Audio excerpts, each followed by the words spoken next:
Eu sou a Tereza Cristina Monteiro de Lima, eu já me apresentei para vocês no outro vídeo, não falei algumas coisas, como por exemplo, eu sou professora da Universidade Federal de Santa Catarina, sou professora titular de farmacologia e já fui pró-reitora de pesquisa nessa mesma universidade. E hoje a gente vai falar um pouquinho sobre a legislação e os dados mais recentes do uso medicinal de cannabis. Então, em 2016, na verdade começou em 2015, em 2016 isso continuou para depois finalizar em 2017, a Anvisa, que é a Agência Nacional de Vigilância Sanitária, ela faz então o primeiro critério para que as pessoas possam plantar, cultivar, coletar e usar medicinalmente a cannabis. Em 2017, a Anvisa vai aprovar então o primeiro medicamento baseado em cannabis indicado para espasticidade na esclerose múltipla. Esse medicamento custava muito caro, aliás, custa muito caro, na faixa de R$3.000, então é um gasto extremamente grande. O que a gente sabe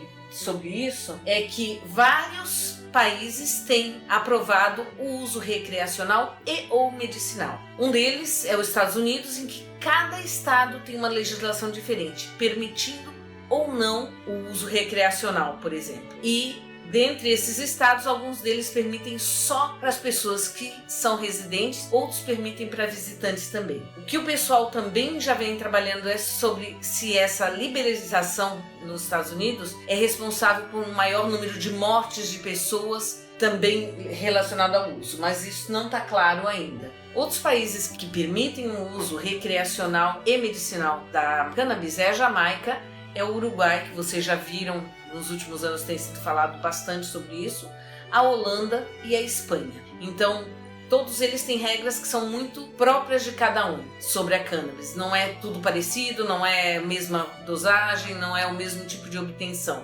Alguns existe um controle que é um controle estatal e no outros as pessoas podem fazer disso um comércio. O uso medicinal principal da cannabis é para epilepsia, para esclerose múltipla, para doença de Huntington e para dor.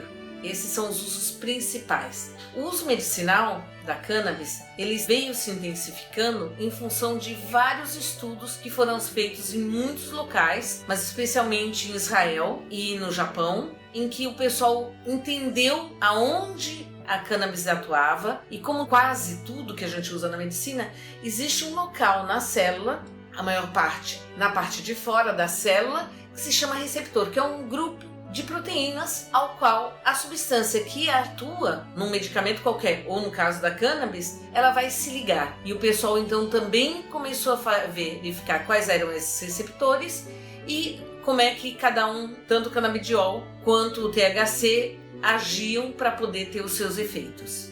Existem também várias pesquisas, além daquilo que eu falei para vocês. Por exemplo, epilepsia é a parte principal de uso para todos esses compostos canabinoides, mas existem vários estudos em andamento que estão buscando ver se também a gente tem um efeito benéfico dos canabinoides para a doença de Alzheimer, para a doença de Parkinson, para o câncer, para a depressão, para a ansiedade e para distúrbios de sono.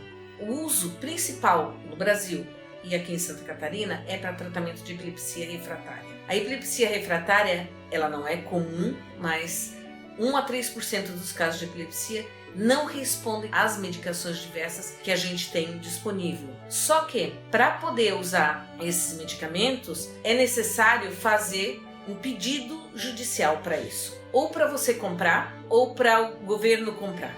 No Brasil, a gente tem mais ou menos 4.000 casos, sendo que em Santa Catarina um pouco mais de 150. E desses 150 casos que a gente tem em Santa Catarina, a gente tem 33 no qual o Estado compra essa medicação. Como eu disse no início, não é uma medicação barata. Em geral, as pessoas que precisam tomar a medicação usam 3 frascos por mês e cada um dos frascos às vezes sai por R$3.000.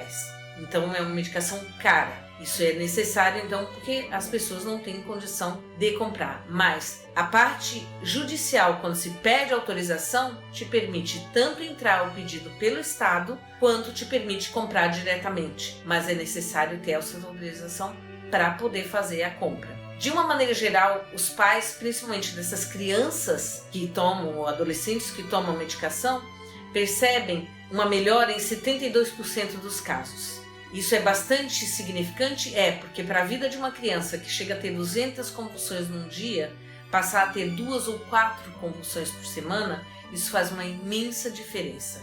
Se você quiser saber um pouco mais sobre esse assunto, deixe o seu like e deixe o seu comentário que a gente entra em contato. Muito obrigada.